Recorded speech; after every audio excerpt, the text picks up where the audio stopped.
I hope you guys are having a wonderful Wednesday. As promised, I am back with a video. Never mind my shirt, I just got it out the dryer, so it's a little wrinkled. But you know, you can get your apparel from me. You can direct message me. Picture Crown shirts are available. So let's get into it. Monday we did some exercises, or we talked about some exercises you can do to activate your crown chakra, and we had a couple questions, right? One was, are you connected to source? How are you connected with source?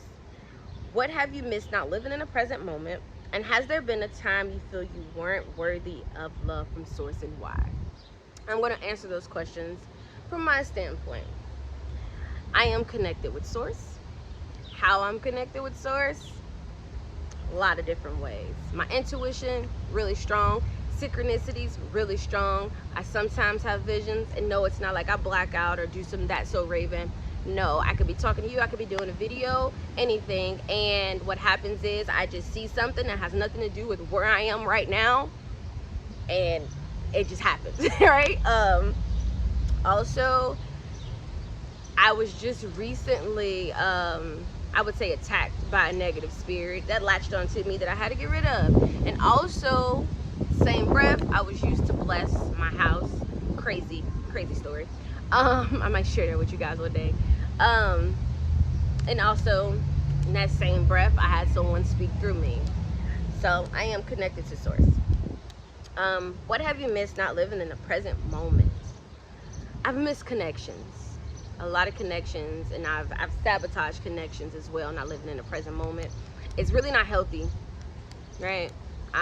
Being an overthinker that I used to be, and like living too far in the future, living too far in the past, I would just miss. It's really all I can say. It's not a regret, I just learned from it, right? Has there been a time you felt you weren't worthy of love from source, and why? There has been a time that I felt that I wasn't worthy. It's when I lost my grandmother. It was big for me. I was young, and she was like my mom, right? I didn't have a mother really growing up, because my mom was young when she had me. You know, she had her own story. But she stepped in, and she became a mom. And then, you know, a lot of other things started to happen in my life where I was no longer with her. The leaves falling. I was no longer with my grandparents, and you know, she wound up being diagnosed with cancer.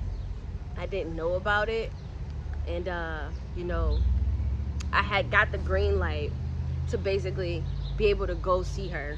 And I talked to her the day before she died, and she told me that she loved me and always will love me no matter what. And you know, I was young, so I didn't think anything of it. I'm just like, yeah, like I love you too, I love you more. You know, we talking how we talk, and I'm like, I'll see you tomorrow. Like, I'm coming to your house tomorrow. I'm spending the night. Like, I get to spend the night.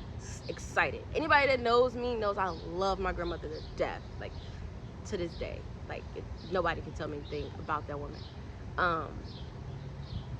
And she passed away, right? I get the news the next day she passed away. And all I could ask was like, why? And at that point, I felt like it was me. Like, I don't know, it was just a personal thing on me that I felt like, you know, God, source, not really messing with your girl.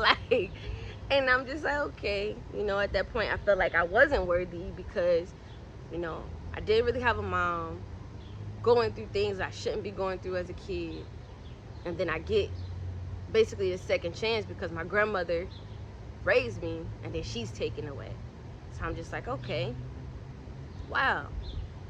And then, you know, I started to just do things. I kind of spiraled into a depression. I don't think a lot of people saw, because, you know, when you're young, people don't take it as being depressed or anything. It's just kind of like you acting out, or you being fast, or this, that, and the third. Like, I really was going through something.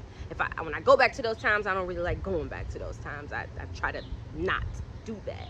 But yeah, that was a time that I felt like I wasn't worthy of love from source. I just felt like, you know, whatever it was, I was kind of like I guess a curse in a sense, right? But I slowly but surely figured that out, that I wasn't. And, you know, once I started to come around on my own or whatever, I built a bond with my grandfather. And, you know, he later passed too, but that bond basically allowed me to understand that I am worthy of love from Source, no matter how many mistakes I make. You know, my grandfather would tell me all the time, like, you know, he always said he. I just say Source. He would just say, you know, God is, God knows. God knows. God knows your heart. God knows your intention. God knows. So I live by that. Like, you know what I mean? I know whatever I do, as long as I do good, I'm good, right? And I'm worthy. And, you know, activating your crown chakra just allows you to understand that Source is always with you, no matter what, right? If you have good intent on what you're doing, with you. I've been at stages where I was super depressed and wanted to commit suicide, and something stopped me, and I'm happy it did. It was me. It was a lot of other things, but I know the number one thing is always going to be the spirit that moves through me that says, no, you got stuff to do. As I say that, there's a red cardinal that just flew behind and over there. Two of them, probably my grandparents. I'm telling you, I know that I'm connected and I'm here. You know what I mean? This is why I do it in nature, so I can get those type of synchronicities. This is the second time that red cardinal has seen me today. He was on my truck earlier. Now he's just sitting there kind of looking around, and I'm just excited to be able to do this for you, do this for me. Like, we're gonna learn together. Let's get connected together. So when I do my video on Friday, I'm really just gonna show you some things that I do to get my crown chakra activated. We're gonna be working with the crown chakra for a minute, so we gonna align that, right? And what I want to leave you guys with, I just want to let you guys know, do everything that you do with good intent.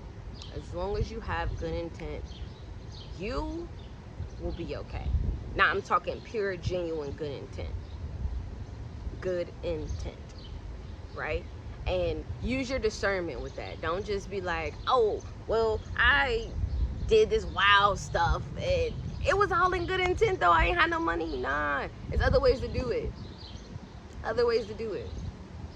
Other ways to go about it is what I'm going to say. So it's never too late. Let's keep fixing our crowns. Other mantras will be coming soon, but fixing our crown is a real big thing because that's the top, right? That's the top. Oh, before I go, right? Cutting my locks was like the biggest thing for me, and I'm super excited that I actually did it. I'm happy I did it, because once I did that, the connection grew so strong. It grew so strong. I'm not telling you to go cut your hair, but for me, that was a big one. Sorry about that. Well, thank you so much for tuning in. I will be back Friday. We're gonna have a little fun on Friday. I'll be back on Friday. Remember, it's never too late. If you have any questions, you can inbox me. You can also watch this video on YouTube and follow me on Instagram and Facebook at Visible Crowns.